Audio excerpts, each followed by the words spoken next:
प्रिय विद्यार्थियों, मैं doctor Ashok Kumar Meena, associate professor Hindi, आप सभी का यूट्यूब चैनल पर हार्दिक स्वागत करता हूँ।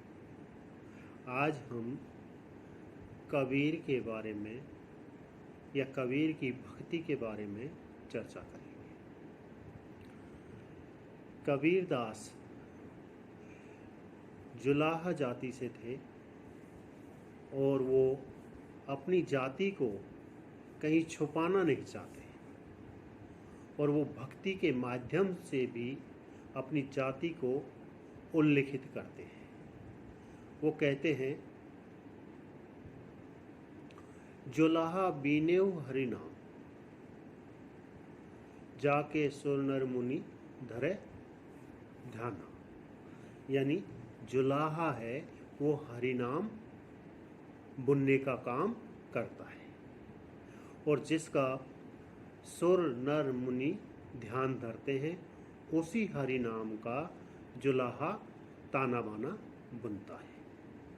दूसरी तरफ वो कहते हैं कि कामी क्रोधी लालची इनसे भक्ति न होए, भक्ति करे कोई सूरमा जाति वर्ण कुल खोए। यानी कामी, क्रोधी और लालची, इनसे भक्ति नहीं हो सकती।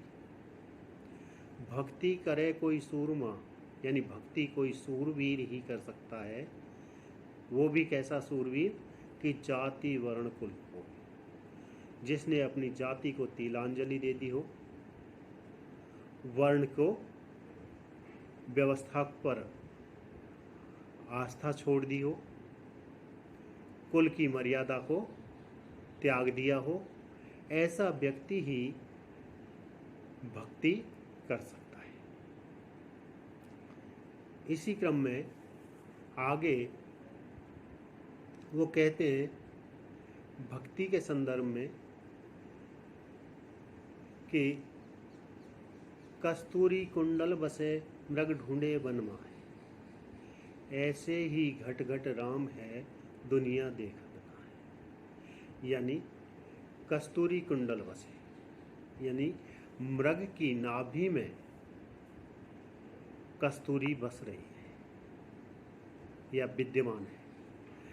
उसी कस्तूरी को पाने के लिए मृग ढूंढता फिर रहा है या इधर से उधर भ्रमित हो रहा है। वैसे ही व्यक्ति है, मनुष्य है, आदमी है, वह भी ईश्वर को पाने के लिए कहाँ कहाँ नहीं घूमता है, परंतु वो स्वयं के अंतर मन को झांक कर देखता ही नहीं है। कि ऐसे ही घट घट राम है दुनिया देखत ना है, कि हर घट में, हर शरीर में ईश्वर का अंश विद्यमान है, परंतु दुनिया उस पर ध्यान देती ही नहीं। इसी तथ्य को महाकवि तुलसीदास जी भी इस प्रकार कहते हैं कि ईश्वर अंश जीव अविनाशी, चेतन अमल सहज सुख राशि। कि ईश्वर का अंश है, यानी जो जीव है वो अविनाशी है, यानी जो जीव है वो अविनाशी है, यानी हर व्यक्ति में ईश्वरीय अंश विद्यमान है, परंतु व्यक्ति उस पर गौर कर ही नहीं पाता। काम, क्रोध, लोभ, मोह, ईर्ष्या, द्वेष आदि में उलझ कर रह जाता है। इसी क्रम में कबीर दास आगे कहते हैं कि ज्यों तिल माही तेल है ज्यों चकमक में आग, तेरा साईं तुझ में जाग सके तो जाग। ज्यों तिल माही तेल है कि ज्यों जिस प्रकार तिल में तेल विद्यमान रहता है, चकमक में अग्नि विद्यमान रहती है, वैसे ही तेरा साईं तुझ में ही है। यानी तेरा साईं, तेरा ईश्वर, तेरा अल्लाह, तेरा आराध्य, तेरे अंदर ही विद्यमान है। जाग सके तो जाग, कि तू उसको पहचान सके तो पहचान ले। इसी प्रकार कबीर दास ने अनेकों तरीके से भक्ति के पद लिखे हैं। उनमें प्रमुखतया इस प्रकार है कि मैं गुलाम मोए बेच गुसाई, मेरा तन मन धन राम जी के ताई। यानी मैं राम जी का गुलाम हूँ, मुझे बेच गुसाई। मेरा तन मन धन सब राम जी के ताई, यानी जो भी है सब राम जी के लिए समर्पित है। दूसरी तरफ वो इसी संदर्भ में कहते हैं, कबीर कूता राम का मोतिया मेरो नाव, गले राम की जेवरी तित खींचे जित नाव। यानी कबीर कूता राम का, कबीर दास है वो राम का वफादार कुत्ता है। गले राम की जेवड़ी, और गले में राम नाम का पट्टा पड़ा हुआ है। जित खींचे तित नाव, और राम जिधर उस जेवड़ी को खींचते हैं उधर ही में चलने को प्रस्तुत हो जाता। यह दास्य भाव की भक्ति है। दूसरी तरफ दाम्पत्य भाव की, हरि मेरा पीर मैं राम की बहुरिया, हरि मेरा पीर मैं राम की बहुरिया, राम बड़े में छुटक लहुरिया। यानी यहाँ अपना छोटापन भी कबीरदास ने जग जाहिर कर दिया है कि राम मेरे पिया हैं, प्रेमी हैं, और मैं उनकी प्रेयसी हूँ। और राम बड़े हैं, मैं छोटा हूँ। किया सिंगार मिलन के ताई, काहे न मिलो राजा राम गोसाई। किया सिंगार मिलन के ताई, कि जो कुछ जीवन की उधेड़ बुन है वो सब आपके लिए है।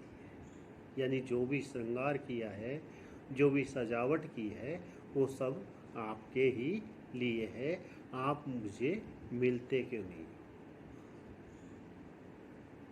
राजा राम गोसाई, यानी यहाँ राजा के रूप में भी राम को दर्शा दिया है। अब की मेर जो मिलन पाऊं, कहे कबीर भोजिल नहीं आऊं। यानी अब की बेर मिलन जो पाऊं, अब की बार मैं आपसे मिल पाती हूँ या आपके साथ में चले जाती हूँ तो फिर दोबारा यहाँ नहीं आऊँगी। यानी आपका सानिध्य में नहीं छोड़ूंगी। इस प्रकार आत्मा और परमात्मा का जो मिलन है वो कबीरदास ने इन पंक्तियों में उल्लेखित किया है। दूसरी तरफ कबीरदास कहते हैं कि हरिजन्नी में बालक तोरा, काहे ने अवगुण बख्शौ मोरा। यहाँ मात्र रूप में राम को वर्णित किया है कि हरिजन्नी में बालक तोरा, कि हे हरि, हे हरि रूपी माता, मैं बालक हूँ। और बालक के अवगुणों को माता है वो जल्दी ही माफ कर देती है। काहे ने बख्शौ अवगुण मोरा, कि मेरे अवगुणों को क्यों नहीं बख्श देते हो। तो आप मेरे अवगुणों को भुला दीजिए और आप मुझे अपनी शरण में ले लीजिए। दूसरी तरफ मिलन की जो आशा है उसके बारे में भी कबीरदास जी कहते हैं, आखड़ियाँ झाई पड़ी पंथ निहार निहार, जीवड़िया छाला पड़ा नाम पुकार पुकार। कि हे हरि, आपका पंथ निहारते निहारते, आपकी बाट जोहते जोहते आंखड़ियां झाई पड़ी, आंखों में झाई पड़ गई। पंथ निहार निहार, आपके आने की राह देखते देखते आंख भी सोई नहीं और उनमें झाई पड़ने लग गई हैं। जीवड़िया छाला पड़ा कि जीव से आपका नाम उच्चरित होते होते जीव में ही छाले पड़ गए। हे राम, अब तो आप मुझे अपनी शरण में लीजिए।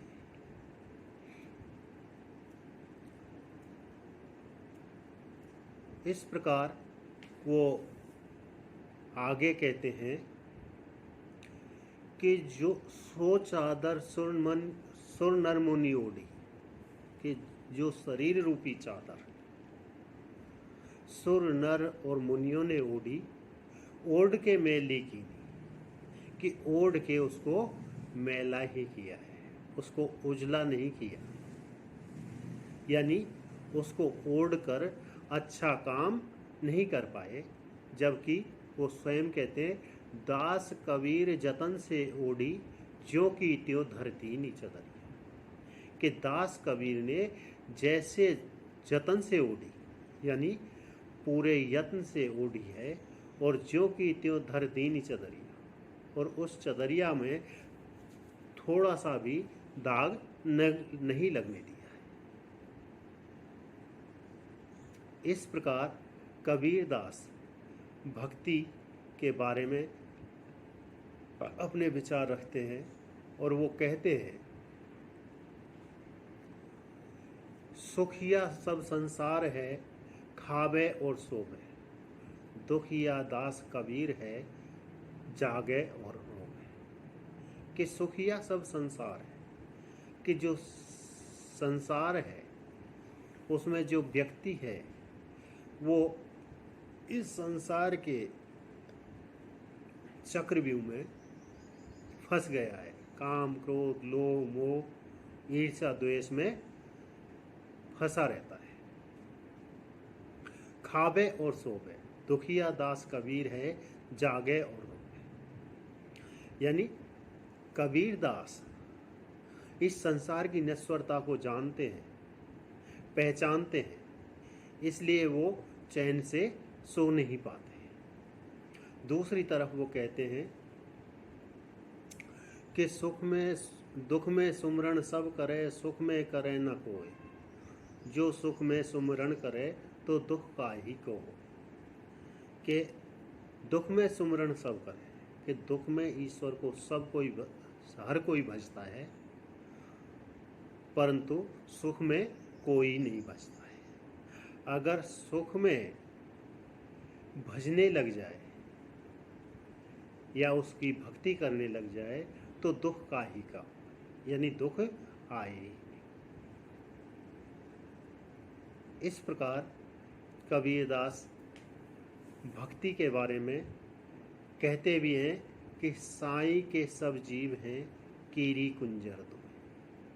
कि साईं के ही सारे जीव हैं, कीरी और कुंजर, यानी छोटे से छोटा जीव और बड़े से बड़ा जीव दोनों ईश्वरी की देन है। इसी प्रकार यहाँ पर ना कोई छोटा है ना कोई बड़ा है। धन्यवाद। आज बस